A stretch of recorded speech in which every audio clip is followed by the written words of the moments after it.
আজিৰ এইটো ভিডিঅ'ত মই তোমালোকৰ ক্লাছ 10 ইংৰাজী টেক্সট বুক ফাৰ্ষ্ট ৰাইটৰ আমান্ডা কবিতাটোৰ যিমানখিনি টেক্সুৱেল কুৱেশ্যন আনচাৰৰ লগতে তোমালোকৰ পাঠৰ ভিতৰুৱা কুৱেশ্যন আনচাৰ তাৰোপৰি MCQ আদি কৰি গোটেইখিনি নিউ পেটাৰ্ণৰ কুৱেশ্যন আনচাৰ আলোচনা কৰা হৈছে। গতিকে তোমালোকে ভিডিঅ'টো প্ৰথমৰ পৰা শেষলৈ চাই থাকা আৰু কুৱেশ্যন আনচাৰখিনি তোমালোকে বহীত লিখি লোৱা। প্ৰথমে তোমালোকৰ চেপ্টাৰটোত দিয়া যিখিনি টেক্সুৱেল কুৱেশ্যন আনচাৰ আছে সেইখিনি তোমালোকে ভালদৰে প্ৰথমতে লিখি লোৱা। ইয়াৰ পিছত মই MCQৰ লগতে কবিতাটোৰ ভিতৰুৱা যিখিনি শৰ্ট কুৱেশ্যন লং কুৱেশ্যন তাৰোপৰি যিমানখিনি এইটো কবিতাৰ পৰা অহা সম্ভাৱ্য কুৱেশ্যন আনচাৰ গোটেইখিনি আলোচনা কৰিম। গতিকে চোৱা প্ৰথমতে এইখিনি তোমালোকে লিখি ল'বা যে 1 নম্বৰ কুৱেশ্যন কি দিছে, how old do you think Amanda is, how do you know this, অৰ্থাৎ তুমি আমান্ডাৰ বয়স কিমান বুলি ভাবা আৰু তুমি এই কথা কেনেকৈ গম পালা। ইয়াৰ আনসাৰ চোৱা, Amanda is likely a young school going girl, অৰ্থাৎ আমান্ডা সম্ভৱতঃ এজনী সৰু বিদ্যালয় যোৱা ছোৱালী। তাৰপিছত কৈছে চোৱা, probably around 10 to 12 years old, অৰ্থাৎ সম্ভৱতঃ 10 পৰা 12 বছৰ বয়স হ'ব। We notice because the speaker ask her about homework, তাৰপিছত টেৰিং her room, cleaning her shoes, and mentions acne. All issue 11 to a preteen to early teenage girl. অৰ্থাৎ কি আমি এই কথা জানো 10-12 বছৰ বয়স হৈছে বুলি আমান্ডাৰ, কাৰণ ইয়াতে কবিয়ে কি কৈছে, তাক গৃহ কাৰ্য, কোঠা গোচা, তাৰপিছত জোতা পৰিষ্কাৰ কৰাৰ বিষয়ে সুধিছে আৰু তাইৰ মুখৰ ব্ৰণৰ কথাও কৈছে। এইবোৰ কিশোৰী বা কৈশোৰ অৱস্থাৰ কি ছোৱালীৰ সমস্যা। গতিকে আমি এইখিনি কথাৰ পৰা জানো যে আমান্ডাৰ বয়স 10 পৰা 12 বছৰ হৈছে। নেক্সট চোৱা 2 number, who do you think is speaking to her, তুমি ভাবা নাই যে তাইৰ লগত কোনে কথা কৈ আছে। ইয়াৰ আনসাৰ চোৱা, the speaker is most likely Amanda's mother or a parent figure.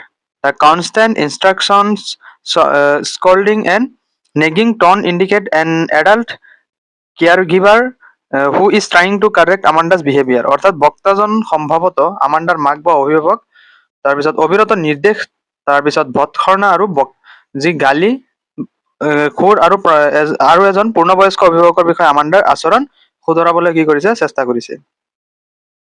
Next 3 নম্বৰ, why are stanzas 2, 4 and 6 given parentheses, অৰ্থাৎ যিটো তোমাৰ পেৰেগ্ৰাফ 2, 4 আৰু 6 আছে বন্ধনীত কিয় দিয়া হৈছে কুৱেশ্যনটো সুধিছে। ইয়াৰ আনসাৰ চোৱা, ষ্টেঞ্জাৰ্ছ 2, 4 and 6 are given in parentheses because they represent Amanda's inner thought and imaginations. অৰ্থাৎ স্থৱক 2, 4 আৰু 6 বন্ধনীত দিয়া হৈছে কাৰণ ই আমান্ডাৰ ভিতৰুৱা চিন্তা আৰু কল্পনাক কি কৰে, প্ৰতিনিধিত্ব কৰে। These are not spoken aloud but her escape from the scolding she is receiving. অর্থাৎ এইবোৰ উচ্চ স্বৰত কোৱা নহয়, বৰং কি কৰা হয়, তাই গালি শুনাৰ পৰা কি সাৰি যোৱাৰ এটা কি তাইৰ উপায়। ঠিক আছে, বন্ধনীয়ে তাইৰ কল্পনা জগতক বাস্তৱ জগতৰ কি কৰে, নিৰ্দেশৰ পৰা পৃথক কৰে। নেক্সট 4 নম্বৰ, who is the speaker in stanzas 2, 4 and 6, অৰ্থাৎ স্থৱক 2, 4 আৰু 6ৰ বক্তা কোন। Do you think this speaker is listening to the speaker in stanzas 1, 3, 5 and 7? এই বক্তাই স্থৱক 1, 4, 5 আৰু ষ্টেঞ্জাৰ 7ত বক্তাৰ কথা শুনিছে নে নাই। ইয়াৰ আনসাৰ চোৱা, the speaker in stanzas 2, 4 and 6 is Amanda herself. Daydreaming, no she is not listening to the speaker, her mother. অৰ্থাৎ পেৰাগ্ৰাফ 2, 4 আৰু 6ত বক্তা হৈছে নিজে আমান্ডাই আৰু দিনৰ সপোন দেখা নহয়। তাই আন বক্তাগৰাকীৰ কথা শুনা নাই, তাই নিজৰ কল্পনাত কি হৈছে, হেৰাই গৈছে। She is lost in her own fantasies of being a mermaid or orphan or Rapunzel to escape the constant nagging. The parenthesis shows her mind drifting away. অৰ্থাৎ কি কৈছে যে এজনী মাৰ্মিড, অৰ্থাৎ কি এজনী ঘাট মাউৰা ছোৱালী হোৱাৰ বাবে কি গালি খপনিৰ পৰা কি কৰিব পাৰে, সাৰি যাব পাৰে। বন্ধনীয়ে তাইৰ মনটো কেনেদৰে আঁতৰি গৈছে সেয়া কি দেখুৱায়। নেক্সট 5 নম্বৰ question, what could Amanda do if she were a mermaid, অৰ্থাৎ আমান্ডা যদি এজনী মাৰ্মিড হলহেঁতেন তেন্তে তাই কি কৰিব পাৰিলেহেঁতেন। বহুত এটা ইম্পৰ্টেণ্ট আৰু ৰিপিটেড কুৱেশ্যন। ইয়াৰ আনসাৰ চোৱা, if Amanda were a mermaid she would drift blissfully in a languid emerald sea, she would be the sole inhabitant of that peaceful place with no one to nag her or control her actions. অৰ্থাৎ Amanda যদি এজনী মৰমিট হলহেঁতেন তেন্তে তাই এটা শান্ত সেউজীয়া সাগৰৰ সুখেৰে কি ভাহি থাকিলহেঁতেন আৰু সেই শান্তিপূৰ্ণ ঠাইত তাই অকলশৰীয়াভাৱে কি কৰিলহেঁতেন, বাস কৰিলহেঁতেন আৰু তাইক কোনেও কি কৰিব নোৱাৰিলহেঁতেন, গালি খপনি পাৰি নাথাকিলহেঁতেন। নেক্সট 6 নম্বৰ, is Amanda an orphan, why does she say so? Amanda এজনী ঘাটমাউৰা ছোৱালী হয়নে, নহলে তাই কিয় এনেদৰে কৈছে। ইয়াৰ আনসাৰ চোৱা, no Amanda is not really an orphan, she says she is an orphan in her fantasy because she wants to be free from contrast, scolding and instructions of her parents. অৰ্থাৎ Amanda কি নহয়, ঘাটমাউৰা নহয়। Amanda বাস্তৱতে কি ঘাটমাউৰা নহয়, তাই কল্পনাত নিজকে ঘাটমাউৰা বুলি কৈছে, কাৰণ তাই নিজৰ পিতৃ মাতৃৰ অনবৰত যি গালি খপনি সেইখিনিৰ পৰা তাই কি কৰিব বিচাৰে, মুক্ত হ'ব বিচাৰে। As an orphan, she imagines she would have silent and sweet freedom, roaming the streets without any controlling her. অৰ্থাৎ কি ঘাটমাউৰা হলে মাজতে নাথাকিলে তাইৰ কল্পনাত নীৰৱতা আৰু মিঠা অৰ্থাৎ সুন্দৰ স্বাধীনতা থাকিব বুলি, আৰু তাইক কোনেও নিয়ন্ত্ৰণ কৰিব নোৱাৰাকৈ তাই কি কৰিব পাৰিব, নিজৰ ইচ্ছা স্বাধীন কি কৰিব পাৰিব, ঘূৰি ফুৰিব পাৰিব, সেই কথাটোৱে বুজাইছে। Next 7 number, do you know the story of Rapunzel, why does she want to a Rapunzel. অৰ্থাৎ তুমি ৰাপুঞ্জেলৰ কাহিনী জানানে, তাই ৰাপুঞ্জেল হ'ব কিয় বিচাৰিছিল? ইয়াৰ এনচাৰ চোৱা, Rapunzel is a fairy tale character who lived alone in a high tower with long hair that she let down for a prince to climb. অৰ্থাৎ ৰাপুঞ্জেল এটি পৰী কাহিনীৰ চৰিত্ৰ যি এটা ওখ টাৱাৰত কি কৰিব পাৰে, অকলে বাস কৰিছিল, আৰু তাইৰ কি আছিল, দীঘল চুলি নমাই দিছিল যাতে এজন ৰাজকুমাৰে কি কৰিব পাৰে, ওপৰলৈ উঠিব পাৰে। ঠিক আছে, তাৰপিছত চোৱা কি লিখিছে, Amanda wants to be Rapunzel because she desires a tranquil, carefree life where no one nags her. However, she adds that she would never let down her hair, meaning she does not want any prince to disturb her solitude. She just wants peace and quiet. অৰ্থাৎ কি Amanda Rapunzel হ'ব বিচাৰে কাৰণ তাই এখন শান্ত শান্ত জীৱন বিচাৰে, য'ত কোনোৱে তাইক কি কৰিব নোৱাৰে, গালি খপনি নাপাৰে। কিন্তু তাই কয় যে তাই নিজৰ চুলি কেতিয়াও কি নকৰে, ৰাপুঞ্জেলৰ নিচিনা নমাই নিদিয়ে। অৰ্থাৎ তাই কোনো ৰাজকুমাৰে তাইৰ নিৰ্জনতাক ভংগ কৰাটো আমাণ্ডাই কি কৰিব নিবিচাৰে। অৰ্থাৎ আমাণ্ডাই কি বিচাৰে, অকল শান্তি আৰু নীৰৱতা বিচাৰে। Next 8 number, what does the girl yearn for, ছোৱালীয়ে কি আকাংক্ষা কৰে। What does this poem tell you about Amanda, আৰু এই কবিতাটোৱে আমাণ্ডাৰ বিষয়ে তোমাক কি কয়? এর আনসার লিখা, the girl yearns for freedom, peace and the ability to make her own choices without constant scolding. She longs for a world where she is not nagged about her posture, homework, cleaning or eating habits. ছোৱালীয়ে স্বাধীনতা, শান্তি আৰু নিজৰ সিদ্ধান্ত লোৱাৰ ক্ষমতা কি কৰে, বিচাৰে, য'ত অবিৰতভাৱে কি নাথাকে, গালি খপনি নাথাকে। আৰু তাই এনে এখন জগতৰ সপোন দেখে য'ত তাইৰ ভংগী, গৃহকাৰ্য পৰিষ্কাৰ পৰিচ্ছন্ন বা খোৱাৰ অভ্যাসৰ বাবে কোনোৱে তাইক কি কৰিব নোৱাৰে, গালি খপনি পাৰিব নোৱাৰে।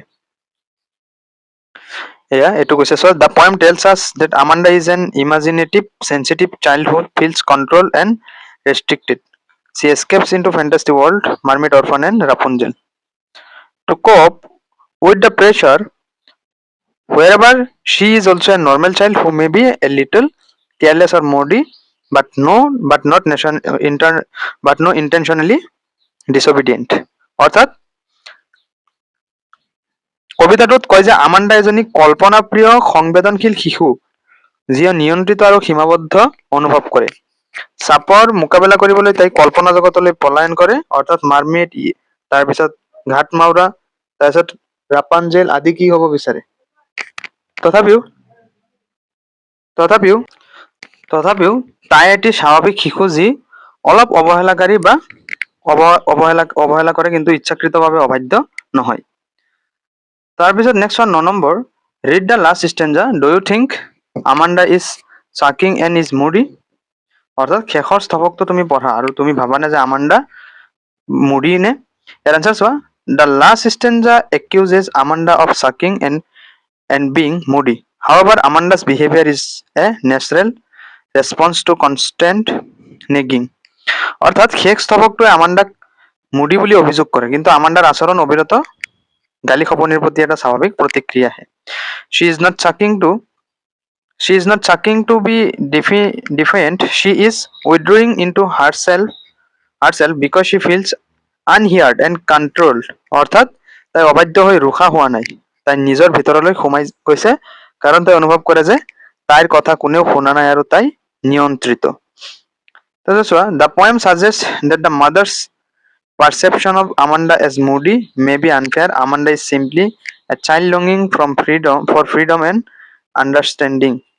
অৰ্থাৎ কবিতাটোৰ পৰা জানিব পাৰি যে আমাণ্ডাক মুডি বুলি ধাৰণা কৰাটো অন্যায় হ'ব পাৰে। আমাণ্ডা কেৱল এজনী শিশু যি স্বাধীনতা আৰু বুজাবুজিৰ বাবে কি আকুল। নেক্সট তোমালোকে এই আমাণ্ডা চেপ্টাৰটোৰ পৰা যিমানখিনি টাইপৰ MCQ তোমালোকৰ সম্ভাৱ্য MCQ গোটেইখিনি আলোচনা কৰা হৈছে। এয়া মই তোমালোকৰ কাৰণে লিখিছো। তোমালোকে কি কৰিবা, লগে লগে নিজৰ বহীত লিখি সেইখিনি বাৰে বাৰে প্ৰেক্টিচ কৰিবা আৰু এইখিনিৰ পৰাই তোমালোকে কমন পাবা। 1 নম্বৰ কি দিছে MCQ, what does the speaker ask Amanda not to bite? বক্তাই আমাণ্ডাক কি নাকাটিবলৈ কৈছে বা কাটিবলৈ মানা কৰিছে? ইয়াৰ এনসাৰ কি, যে হাৰ নেইলছ, অৰ্থাৎ অপশ্যন এ হ'ব ইয়াতে শুদ্ধ উত্তৰ, যে তাইৰ নখ। Next 2 number, where does Amanda imagine herself as a mermaid? আমাণ্ডাই মাৰ্মেড হিচাপে নিজকে কল্পনা কৰে, ক'ত কল্পনা কৰে? এর অ্যান্সার কি হবে, যে ইন এ ল্যাঙ্গুয়েজ, অর্থাৎ emerald sea. Next 3 number, what does the orphan girl do with the soft dust? অর্থাৎ ঘাটমাউৰা ছোৱালীয়ে কোমল ধূলিৰ সৈতে কি কৰে? এৰ অ্যান্সাৰ কি হ'ব, যে বি হ'ব শুদ্ধ উত্তৰ, pattern seat with her bare feet. Next 4 number, why does Amanda want to be Rapunzel? Amanda Rapunzel হ'ব কিয় বিচাৰে? ইয়াৰে অপশ্যন কি হ'ব, যে অপশ্যন বি হ'ব শুদ্ধ উত্তৰ, to live in a tower and be tranquil. Next assertion and reasoning type MCQৰ ভিতৰত তোমালোকক এজাৰ্চন আৰু ৰিজনিং দিব, তোমালোকে শুদ্ধ অপশ্যনটো বাছি উলিয়াব লাগে। এজাৰ্চন কি দিছে, Amanda imagines herself as an orphan roaming the street? আমাণ্ডাই নিজকে এজনী ঘাটমাউৰা ছোৱালী বুলি কল্পনা কৰে যি ৰাস্তাত ঘূৰি ফুৰে। ৰিজন কি দিছে, she wants the silence and sweet freedom that comes with having no parents to nag her? কাৰণ তাই তেনে নীৰৱতা আৰু মিঠা স্বাধীনতা বিচাৰে যিটো তাইক গালিৰ পৰা কি কৰিব, পিতৃ মাতৃক নাথাকিলে পোৱা যায়। তাই সেইটো কি কৰে, ইমাজিন কৰে। গতিকে ইয়াতে কি দুয়োটা এজাৰ্চন আৰু ৰিজনিং দুয়োটা কি শুদ্ধ। গতিকে তোমালোকে শুদ্ধ অপশ্যনটো বাছি চোৱা। ইয়াতে শুদ্ধ অপশ্যন হ'ব অপশ্যন চি, যে both assertion and reason are true and reason is the correct explanation of assertion. Next চোৱা 2 নম্বৰ এজাৰ্চন কি দিছে, the stanzas about mermaid, orphan and Rapunzel are given in parentheses? অৰ্থাৎ mermaid, তাৰপিছত mermaid, ঘাটমাউৰা আৰু ৰাপুঞ্জেলৰ বিষয়ে স্থপকটোৰ বন্ধনীত দিয়া হৈছে। ৰিজন এটা দিছে, যে parentheses is use to show' that this are Amanda's unspoken thought, not her actual speech. অৰ্থাৎ কাৰণ কি, আমাণ্ডাৰ অকথিত চিন্তা তাইৰ প্ৰকৃত বক্তৃতা নহয়, সেয়া দেখুৱাবলৈ বন্ধনীটো ব্যৱহাৰ কৰা হৈছে। হয়, দুয়োটা অপশ্যনেই শুদ্ধ। গতিকে ইয়াতে অপশ্যন এ হ'ব শুদ্ধ উত্তৰ, both assertion and reason are true and reason is the correct explanation of assertion. Next 3 number, statement base type true, অৰ্থাৎ true false type MCQ। 1 number কি দিছে, Amanda's mother wants to her slouch and sit carelessly? আমাণ্ডাৰ মাকে তাইক উবৰি খাই আৰু অলক্ষিতে বহি থকাটো বিচাৰে। নো, ইয়াৰ এনসাৰ হ'ব ফলস, কাৰণ তাইৰ মাকে বিচাৰে তাই শান্তশিষ্ট হোৱাটো। Next 2 number, in her fantasy as an orphan Amanda says the silence is gold, the freedom is sweet? Yes, এইটো আমাণ্ডাই কৈছে, গতিকে এইটো কি শুদ্ধ। Next 3 number, as a Rapunzel Amanda says she will let down her bright hair for the prince? No, এইটো false, কাৰণ আমাণ্ডাই কেতিয়াও নিবিচাৰিছিল যে কোনোবা ৰাজকুমাৰ তাইৰ চুলিৰে কি কৰক, টাৱাৰটোত উঠকগৈ। আমাণ্ডাই বিচাৰিছিল তাই অকলে থকাটো, হয় নহয়? Next multiple section MCQ, more than one correct. এইটো ভালদৰে এইখিনি এনেকুৱা টাইপৰ MCQ ভালদৰে চাবা। Which of the following instructions does the speaker give to Amanda? বক্তাই আমাণ্ডাক তলৰ কোনবোৰ নিৰ্দেশ দিয়ে? কোনবোৰ নিৰ্দেশ দিয়ে চোৱাচোন। 1 নম্বৰ কৈছে don't bite your nails, yes, এইটো নিৰ্দেশ দিয়ে। বি চোৱা, don't eat the chocolate, yes, option বিও শুদ্ধ। অপশ্যন চি চোৱা, don't play outside, no. Option D, sit up straight. গতিকে ইয়াতে অপশ্যন কেইটা হ'ব, যে এ, বি আৰু ডি শুদ্ধ হ'ব। নেক্সট চোৱা 2 নম্বৰ, আমাণ্ডাস ফেন্টাসিজ ইনক্লুড বিং, অৰ্থাৎ আমাণ্ডাৰ কল্পনাবোৰ কিহত কি অন্তৰ্ভুক্ত? 1 নম্বৰ হ'ল মাৰ্মেড, তাৰপিছত প্ৰিন্সেছ নহয়। অপশ্যন চি, অৰফান এণ্ড ৰাপুঞ্জেল, অৰ্থাৎ আমাণ্ডাই মাৰ্মেড, অৰফান এণ্ড ৰাপুঞ্জেল এই তিনিটা হ'ব বিচাৰিছিল। নেক্সট তোমালোকৰ মেটচিং MCQৰ ভিতৰত তোমালোকে এই কুৱেশ্যনটো চোৱা। তোমালোকক কলম এৰ লগত কলম বি মিলাব লাগে। ইয়াতে চোৱা, মাৰ্মেড মানে কি, ড্ৰিফ্ট ব্লিছফুলি ইনটু এ, চোৱা, যে drift blissfully in a language sea, অৰ্থাৎ অপশ্যন এ চিৰ লগত মিলিব। নেক্সট চোৱা 2 নম্বৰ কি কৈছে, অৰফান কোনটো হ'ব, যে অপশ্যন এৰ লগত হ'ব, পেটাৰ্নছ অফ ডাষ্ট উইথ বিয়াৰ ফিট। তাৰপিছত 3 নম্বৰটো কোনটো হ'ব, যে বি ৰাপুঞ্জেল, অৰ্থাৎ কি হ'ব, live in a tower never lay down hair. Okay, let down hair. গতিকে ইয়াতে অপশ্যন কেইটা যদি তোমালোকে চোৱা, অপশ্যন এ হৈ যাব শুদ্ধ উত্তৰ। তোমালোকে এইখিনি লিখি ল'বা কিন্তু। নেক্সট চোৱা, MCQ লৈ আহিছো, arrange the following lines as they appear in the poem. তোমালোকে কি শাৰীবোৰ কবিতা কি ক্ৰমত আছে সেইটো ক্ৰমত তোমালোকে সজাব লাগে। ইয়াতে 2 নম্বৰটো 1 নম্বৰতে হ'ব যে don't bite your nails Amanda. Next কোনটো হ'ব 3 নম্বৰটো যে did you finish your homework Amanda. Next কোনটো হ'ব 4 নম্বৰ যে don't eat that chocolate Amanda. Next কোনটো হ'ব 1 নম্বৰটো হ'ব 4 নম্বৰ যে stop the sulking at once Amanda. Next হোৱা ষ্টিমুলাছ বেছড MCQ। ইয়াৰে কি কৈছে তোমাক যে read the extract and answer, উদ্ধৃতিটো পঢ়া আৰু তুমি উত্তৰ দিব লাগে। চোৱা, there is a language emerald sea where the sole inhabitant is me, a mermaid drifting blissfully. এতিয়া আমাক এই পেৰাগ্ৰাফটো পঢ়ি তলৰ কুৱেশ্যনটো কৰা। What is the mood of this extract, এই উদ্ধৃতিটোৰ ভাৱ কি? কি হ'ব যে পিচফুল এণ্ড কেয়াৰ ফ্ৰী, অৰ্থাৎ ইয়াতে অপশ্যন বি হৈ যাব শুদ্ধ উত্তৰ। নেক্সটটো তোমালোকে পঢ়া ষ্টেঞ্জাটো আৰু কুৱেশ্যন আনচাৰখিনি তোমালোকে কৰা। I am Rapunzel, I have not a care, life in a tower of tranquil and rare. I will certainly never let down my bright hair. গতিকে এইটো পঢ়ি তোমালোকে এই তলৰ কুৱেশ্যনটো কৰা। Why does Amanda say she will never let down her hair? আমাণ্ডাই কিয় কয় যে তাই নিজৰ চুলি কেতিয়াও নমাই নিদিয়ে।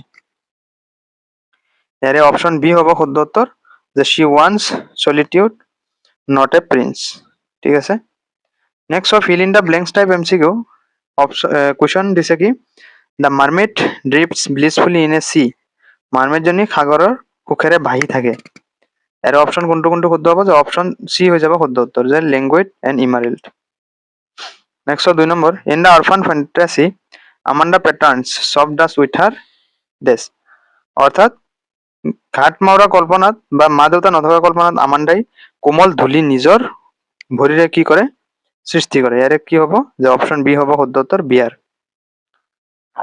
Next 9 number which of the following is not a thing the speaker scolds Amanda about, তলে কোনটো বক্তাই আমাণ্ডাক গালি পৰাৰ বিষয়ে নহয়। ইয়াৰে অপশ্যন চি হৈ যাব শুদ্ধ উত্তৰ যে playing and video' games. Next চোৱা vocabulary based MCQ। What does the word language mean in the poem, কবিতাটোত লেংগুৱেজ শব্দৰ অৰ্থ কি? বি হ'ব শুদ্ধ উত্তৰ যে ৰিলেক্সড এণ্ড শ্ল'। এতিয়া তোমালোকে এই পয়েমটোৰ ভিতৰত থকা যিখিনি সম্ভাৱ্য বা ইম্পৰ্টেণ্ট শ্বৰ্ট কুৱেশ্যন লং কুৱেশ্যন গোটেইখিনি মই লিখি দিছোঁ, তোমালোকে এইখিনি জাষ্ট বহীত লিখিবা আৰু এইখিনি তোমালোকে মুখস্থ কৰিবা। প্ৰথম কুৱেশ্যন চোৱা, why does Amanda imagine herself as a mermaid, আমাণ্ডাই নিজকে মাৰমেড কিয় কল্পনা কৰে? ইয়াৰ এনচাৰ চোৱা, Amanda imagines herself as a mermaid to escape into a peaceful beautiful world where she is the sole inhabitant, অৰ্থাৎ আমাণ্ডাই নিজকে কি মাৰমেড কল্পনা কৰে আৰু এটা শান্তিপূৰ্ণ সুন্দৰ জগতলৈ পলায়ন কৰিবলৈ য'ত তাই অকলশৰে কি কৰিব পাৰে থাকিব পাৰে। There is no one to scold her or control her actions. She can drift blissfully without any instructions. অৰ্থাৎ তাইক গালি খপনি পৰা কোনো নথকা ঠাইত থাকিব বিচাৰে আৰু কোনো নিৰ্দেশ নোহোৱাকৈ তাই সুখেৰে কি কৰিব বিচাৰে ভাহি থাকিব বিচাৰে। Next 2 number what does the line the silence is golden the freedom is sweet suggest, নীৰৱতা সোণৰ সমান স্বাধীনতা মিঠা, শাৰীটোৱে কি পৰামৰ্শ দিয়ে? ইয়াৰ এনচাৰ চোৱা, this line suggest that Amanda values silence and freedom above all else, অৰ্থাৎ এই শাৰীটোৱে পৰামৰ্শ দিয়ে যে আমাণ্ডাই নীৰৱতা আৰু স্বাধীনতাক সকলোতকৈ মূল্য দিয়ে। She feels that constant nagging and instructions have made her life unpleasant and she yearns for a quiet uncontrolled existence where she can be herself without criticism, অৰ্থাৎ কি কৰিব বিচাৰে তাই অনুভৱ কৰে যে অবিৰত গালি খপনি আৰু নিৰ্দেশে তাইৰ জীৱন কি কৰিছে অসুখকৰ কৰি তুলিছে আৰু তাই এটা নীৰৱ অনিয়ন্ত্ৰিত অস্তিত্ব বিচাৰে য'ত কোনো সমালোচনা নোহোৱাকৈ তাই থাকিব বিচাৰে। এতিয়া তোমালোকে লং কুৱেশ্যনটো লিখি লোৱা, ইয়াতে তোমালোকৰ এইটো পাঠৰ ভিতৰৰ পৰা যদি আহে 5 নম্বৰৰ কিন্তু দি দিব পাৰে। কৈছে discuss the theme of freedom and control in the poem Amanda, how does the poet use fantasy to highlight Amanda's feelings, Amanda কবিতাটোত স্বাধীনতা আৰু নিয়ন্ত্ৰণৰ বিষয়বস্তু আলোচনা কৰা আৰু আমাণ্ডাৰ অনুভৱবোৰ উজ্জ্বল কৰিবলৈ কবিয়ে কল্পনা কেনেকৈ ব্যৱহাৰ কৰিছে। ইয়াৰ এনচাৰ চোৱা, the central theme of the poem Amanda is conflict between a child's desire to freedom and adult's need to control and instruct. Amanda is constantly nagged by an adult, likely her mother, about trivial things. Her posture, homework, cleaning, eating habits. Every instruction begins with Amanda and ends with a command. The constant surveillance makes Amanda feel suffocated. To cope, Amanda escapes into three vivid fantasies, each shows in parentheses. First, she imagines herself as a mermaid drifting blissfully in a languid, emerald sea, a world of peace and solitude. Second, she feels herself as an orphan roaming freely, pattering dust with her bare feet, where silence is golden, freedom is sweet. Third, she dreams of being Rapunzel living in a tranquil tower. But unlike the fairy tale, she would never let down her hair. She wants no prince, no disturbance, just pure isolation. Throughout this fantasy, the poet highlights that Amanda is not a rebellious or moody child by nature. Her sulking and moodiness are reactions to excessive control. The poem criticizes parents who constantly correct children without giving them space to breathe. It also shows that children have rich inner lives and use imagination as a refuge. Ultimately, the poem argues for a balance. Guidance is necessary, but so is trust and freedom for a child to grow happily. তো তোমালোকৰ Amanda এই চেপ্টাৰটোৰ যিমানখিনি textual question এনচাৰৰ লগতে MCQ আৰু পাঠৰ ভিতৰৰ short question লং question আদি গোটেইখিনি আলোচনা কৰা হ'ল। গতিকে তোমালোকে আশা কৰোঁ আজিৰ ক্লাছটো ভাল পাইছা। নেক্সট তোমালোকৰ কোনটো চেপ্টাৰ লাগে তোমালোকে কমেণ্ট ছেকশ্যনত জনাবলৈ নাপাহৰিবা আৰু তোমালোকে ভিডিঅ'টো লাইক কৰি আমাৰ এই সেৱা পাঠশালা ইউটিউব চেনেলটো ছাবস্ক্ৰাইব কৰি থবা, তেতিয়াহে মই আগতে আৰু যিকোনো ভিডিঅ' দিলে তোমালোকৰ ওচৰত গৈ পাব। আৰু ক্লাছ 9ৰ আটাইখিনি ছাবজেক্টৰ মই অলৰেডি ক্লাছ কৰাই থৈছোঁ, তোমালোকে জাষ্ট প্লেলিষ্টত যাবা, তাতে গৈ প্লেলিষ্টত আটাইখিনি ক্লাছ তোমালোকে পাই যাবা। গতিকে আজিলৈ আহিছোঁ, thank you, bye bye, take care.